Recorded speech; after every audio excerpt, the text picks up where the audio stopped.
கார்த்திகை தீபம் சீரியல்ல சாமுண்டீஸ்வரி பாட்டியோட ஊருக்கு போலாம் கும்பாபிஷேகத்தை எடுத்து நடத்திடலாம்னு சொல்றாங்க. இதை கேட்டு குடும்பத்துல அத்தனை பேரும் சந்தோஷப்படுறாங்க. மயில் வாகனம் பாட்டிக்கு ஃபோன் பண்ணி, பாட்டி நாளைக்கு எல்லாரும் உங்க ஊருக்கு வரப்போறோங்கிறாங்க. இதை கேட்டு பாட்டி ரொம்ப சந்தோஷப்படுறாங்க.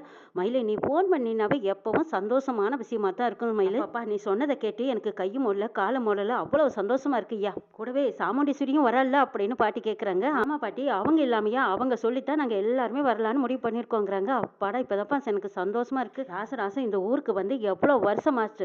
முருகன் நம்மளை கைவிடலப்பா, நம்ம நினைச்சது எல்லாம் நிறைவேற்றி கொடுத்துட்டாங்கிறாங்க. ஆமா பாட்டி இது எல்லாத்துக்கும் காரணம் நம்ம சகல ராஜா, அதாவது உங்க பேர ராஜாங்கிறாங்க. இதை கேட்டு பாட்டி ஆமாய்யா சொன்ன வாக்க நிறைவேற்றுவான் என் பேரன் பக்கத்துல இருந்தா கொடுக்குறியாங்கிறாங்க. இந்தப்பா பாட்டி பேசுறாங்களாம் அப்படின்னு சொல்லி பாட்டி கிட்ட போனை கொடுக்குறேன். பாட்டி நான் சொன்ன மாதிரியே மாமா அத்தை எல்லாத்தையும் கூட்டிட்டு கோயிலுக்கு வரேங்கிறாங்க. அப்படியாப்பா எனக்கு ரொம்ப சந்தோஷம்ப்பா, நீ தான் சொன்ன வாக்க காப்பாத்துவேன்னு எனக்கே தெரியுமையா. நீங்க எல்லாரும் நம்ம ஊருக்கு வரதுல எனக்கு அவ்வளவு சந்தோஷமா இருக்குப்பா. சரி போனை வச்சிட்டுமான்னு பாட்டி வச்சிடுறாங்க. சாமுண்டீஸ்வரி மட்டும் வேண்டா வெறுப்பா இருந்தாங்க. இப்ப ரோஹிணி துர்கா இவங்க எல்லாருமே ரொம்ப சந்தோஷமா இருக்காங்க. நாளைக்கு நம்ம பாட்டி வீட்டுக்கு போறோம். அப்பா பிறந்து வளர்ந்த ஊரு, பாட்டி இருக்கிற வீடெல்லாம் எப்படி இருக்கும் அப்படின்னு ஒருத்தருக்கு ஒருத்தர் கற்பனையோட பேசிட்டு இருக்காங்க. இதையெல்லாம் பார்த்துட்டு இருந்த சந்திரா அந்த பக்கமா போய் உடனே சிவனாண்டிக்கு போன் பண்றாங்க. உங்களை நான் உடனே பார்த்தாகணும், சீக்கிரம் வாங்கங்கிறாங்க. என்ன சந்திரா ஏன் போன்ல சொல்ல முடியாதாங்கிறாங்க. போன்ல சொல்ற விஷயமே கிடையாது, நேர்ல பார்த்து தான் பேசணும், சந்திக்கிற இடத்துக்கு வாங்கன்னு சொல்றாங்க. சிவனாண்டியும் அந்த இடத்துக்கு வந்து நிக்கிறாங்க. சந்திராவும் சிவனாண்டிக்காக வெயிட் பண்ணிட்டு இருக்காங்க. சந்திரா ஏன் இப்படி பதட்டமா இருக்க, என்ன விஷயமா என்னை வர சொன்னேன்னு சிவனாண்டி கேட்க, எல்லாம் காரணமா தான் எங்க அக்காக்காரி குடும்பம் நாளைக்கு அந்த கிளவி வீட்டுக்கு போறாங்க, கோயில் திறக்க போறாங்களாம், கும்பாபிஷேகமும் பண்றாங்களாம். என்ன சந்திரா சொல்ற, அந்த கிளவி தான் இவங்களுக்கு பரம எதிரியாச்சே, அப்புறம் எப்படி உங்க அக்காக்காரி அங்க போறதுக்கு ஒத்துக்கிட்டான்னு கேக்குறாங்க. ஏன் கேக்குறீங்க, ரேவதி என்னமா டிராமா பண்ணி எங்க அக்காவை சம்மதிக்க வச்சுட்டா, அதுக்கு மேல ஒத்துவதரா அந்த டிரைவர் பையன், அவன் சொல்றதெல்லாம் தான் வேத வாக்குன்னு நம்புவாளே எங்க அக்கா. அவனும் சொன்னதுக்கு அப்புறமா எங்க அக்காவும் போலான்னு முடிவு பண்ணிட்டாளுங்க. ஆமா சந்திரா எனக்கு சந்தேகமா இருக்கு, ரேவதி சொல்றதுல ஒரு அர்த்தம் இருக்கும், ரெண்டு குடும்பத்தையும் ஒன்று சேர்த்தலான்னு நினைப்பாளா இருக்கும். ஆனால் இந்த டிரைவர் பையன் எதுக்காக இப்படி ரெண்டு குடும்பத்தையும் ஒன்று சேர்த்துறது, முந்தரானே இதில் ஏதோ ஒரு உள்கொத்த இருக்கிற மாதிரியே எனக்கு தோணுது சந்திராங்கிறாங்க. அதை பற்றி இப்போ நமக்கு தேவையில்லைங்க, மொத்தத்தில் எங்கள் அக்காக்காரி குடும்பம் அந்த வீட்டுக்கு போகக்கூடாது. அப்படி போய் அவங்க எல்லாரும் ஒன்று சேர்ந்துட்டாங்கன்னா அப்புறம் நம்ம நினைச்சது எதுவுமே நடக்காமல் போயிடும். நீங்கள் தான் இதுக்கு ஏதாவது ஒன்று பண்ணியே ஆகணுங்கிறாங்க. சரி தைரியமாக போ சந்திரா, உங்கள் அக்கா குடும்பம் அங்கே போயிட்டு ஏண்டா வந்தோன்னு திரும்பி வர போகிறாங்க, எல்லாம் நான் பார்த்துக்கிறேன் நீ போ அப்படின்னு சொல்லவும், சரிங்க உங்களை நம்பி தான் நான் போகிறேன்னு சொல்லி சந்திரா அங்கிருந்து போகிறாங்க. சாமுண்டீஸ்வரி அவ மாமியாக்காரி வீட்டுக்கு போறதுக்கு முன்னாடியே ஏதாவது ஒரு பெரிய சம்பவம் ஒன்று பண்ணி விட்டுட்டா போகமாட்டால. அழுது புலம்பி அடங்கி கிடக்கணும்னு நினைச்சுக்கிட்ட சிவனாண்டி ரெண்டு ரபடிங்களை ஏற்பாடு பண்றாங்க. அப்பதான் மயில் வாகனமும் ரோஹிணியும் கோயிலுக்கு வந்திருக்காங்க. இந்த சாமி ரொம்ப சக்தி வாய்ந்த சாமி, நமக்கும் கல்யாணம் ஆகி 3 வருஷம் ஆச்சு. இந்த சாமியை வேண்டிக்கிட்டோம்னா நிச்சயமா குழந்தை கிடைக்குமாமே, அதுவும் அங்க இருக்கிற மரத்துல தொட்டில் கட்டணும்னா நம்ம நினைச்சதெல்லாம் நிறைவேறும்னு சொல்லியிருக்காங்க.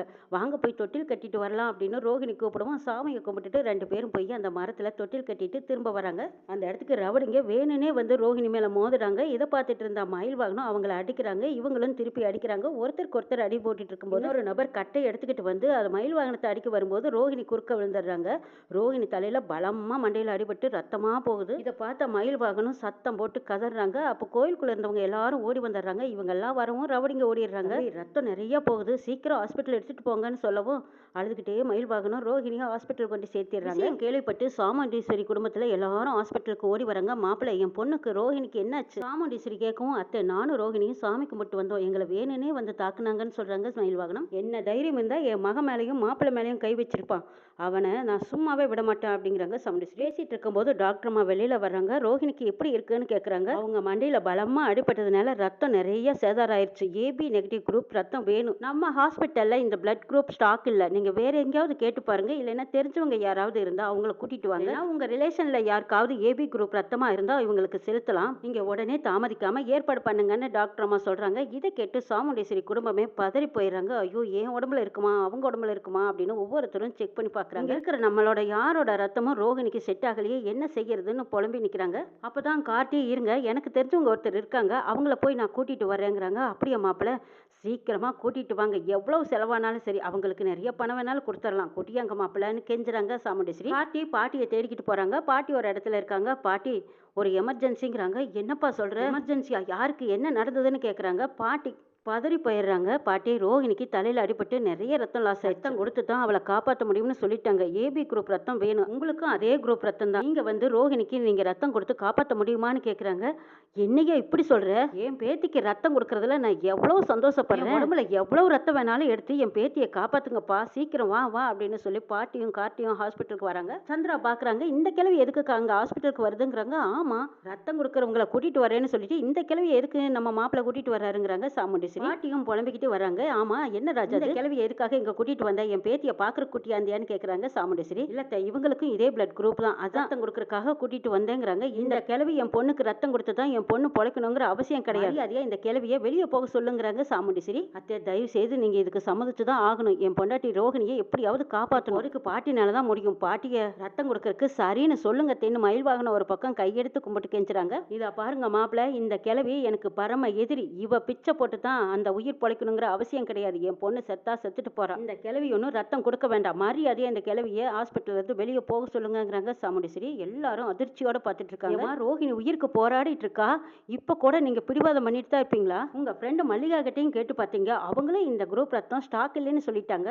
பிளட் குரூப் ரத்தம் கிடைச்சா மட்டும்தான் உங்களுக்கு ஃபோன் பண்றேன்னு சொல்லியிருக்காங்க. உங்க ஃப்ரெண்டு மல்லிகா ஒன்று இருக்குதுன்னு ரெடியா சொல்லல. ஹாஸ்பிட்டல் பேங்க்லயும் ஸ்டாக் இல்லைன்னு சொல்லிட்டாங்க. தெரிஞ்சவங்க தெரியாதவங்க எல்லாத்துக்கிட்டையும் விசாரிச்சு பார்த்தாச்சு, யாருக்குமே இந்த குரூப் ரத்தம் இல்லைன்னு சொல்லிட்டாங்க. இப்ப பாட்டிக்கு இருக்கிறது தெரிஞ்சிருந்தும் நீங்க ரோகிணிக்கு கொடுக்கறத இப்படி தடுத்து நிறுத்துறது சரியில்லைங்கிறாங்க ரேவதி.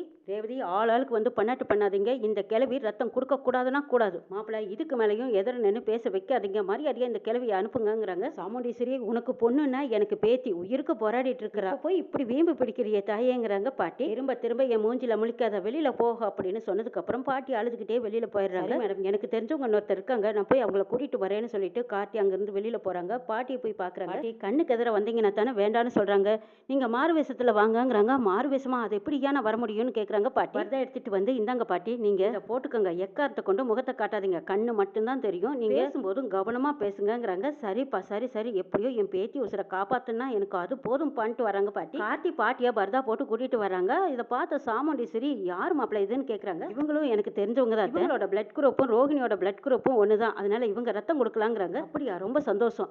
அம்மா, இங்கே உங்க முகத்தை காட்டுங்க, ஒரு தடவை நான் பாக்கணுங்கிறாங்க சாமுண்டீஸ்வரி. இல்ல, இவங்க வழக்கப்படி முகத்தை காட்டுறது வழக்கமே கிடையாது, அதுக்கு தான் பர்தா போட்டுக்கிறாங்கன்னு சொல்லவும். அப்படியா, உங்களை பாக்குற பாக்கியம் எனக்கு கிடைக்காம போச்சு. சரிம்மா, நீங்க போய் என் பொண்ணை காப்பாத்துங்கன்னு சொல்லி அனுப்புறாங்க சாமுண்டீஸ்வரி. நர்ஸ் வந்து பாட்டியை கூட்டிட்டு போறாங்க. பாட்டி உடம்புல இருந்து ரோகிணிக்கு ரத்தத்தை செலுத்துறாங்க. ரோகிணி உடம்புல ரத்தம் செலுத்தினதுமே கண்ணு முழிச்சு பாக்குறாங்க ரோகிணி.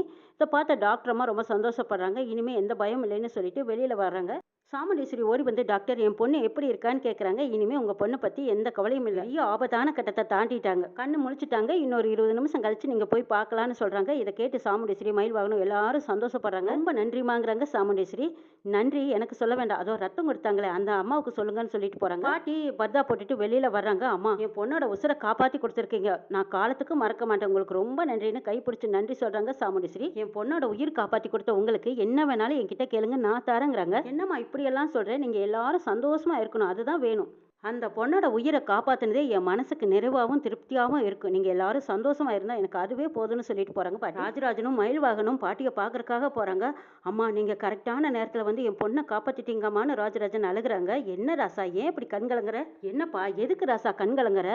இது வரைக்கும் என் பேத்திகளுக்கு நான் எதுவுமே செஞ்சதில்லை, இன்னைக்கு நான் என் பேத்திக்கு ரத்தம் கொடுத்துருக்கேன்னா அது நான் செஞ்ச பாக்கியம்ப்பா. மயில் வாகனம் பாட்டியோட காலில் விழுந்து, பாட்டி, என் பொண்டாட்டியோட உயிரை நீங்க தான் காப்பாத்திருக்கீங்க, என்னைக்கும் மறக்க மாட்டேன். என்னப்பா மயிலு இப்படி எல்லாம் சொல்ற, அவ எனக்கு பேத்தி, இது என்னோட கடமைப்பா, நீ அழுகாத அப்படின்னு ஆறுதல் சொல்றாங்க பாட்டி. இந்த சாமுண்டீஸ்வரி தான் புடிவாதமா உயிர் போனாலும் சரின்னு என்ன சரியான எதிரியா பாக்குறான். என் பேத்திகளுக்கு என்னால எதுவுமே போய் நேரடியா செய்ய முடியல, அதை நினைக்கும் போது தான் எனக்கு கவலையா இருக்குதுங்கிறாங்க. கவலைப்படாதீங்க பாட்டி, சீக்கிரமா நம்ம சகல ராஜா நம்ம 2 குடும்பத்தையும் ஒண்ணு சேர்த்திருவாங்கன்னு சொல்றாங்க மயில்வாங்க. அப்ப மயில, எனக்கும் அந்த நம்பிக்கை இருக்குப்பான்ட்டு போறாங்க. எல்லாரும் ரோகிணியை பாக்குறதுக்காக ரூம்குள்ள போறாங்க. ரேவதி கார்த்திகிட்ட சொல்றாங்க, நீ கூட்டிட்டு வந்தது எங்க பாட்டி தானே, நீ என் குடும்பத்து மேல வச்சிருக்கிற அக்கறையை பார்க்கும்போது எனக்கு ரொம்ப பிரமிப்பா இருக்கு, ஆனா எங்க பாட்டிக்கு அந்த ரத்தம் தானே நீ எப்படி கரெக்டான நேரத்துல கண்டுபிடிச்சின்னு கேக்குறாங்க ரேவதி.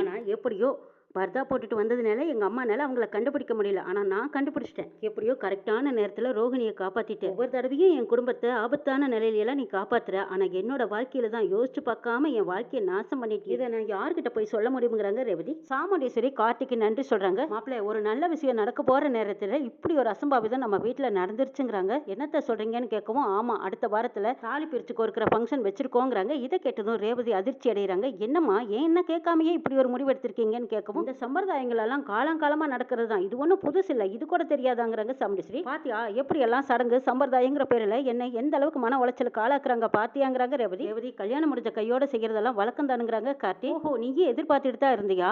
நான் கூடிய சீக்கிரம் ஆஸ்திரேலியா போகணும். 5 வருஷத்துக்கு உங்க யாரையுமே நான் பார்க்க போறதா இல்ல. அதுக்கப்புறமா இவங்க சடங்கு சம்பிரதாயம்னு என்னெல்லாம் செய்வாங்களோ செஞ்சுட்டு இருக்கட்டும்னு கோவத்துல போறாங்க ரேவதி. ரேவதியோட மனசை எப்படி நம்ம கார்த்திக் சமாதானம் பண்ண போறாங்கன்னு நாளை எபிசோட்ல பார்க்கலாம்.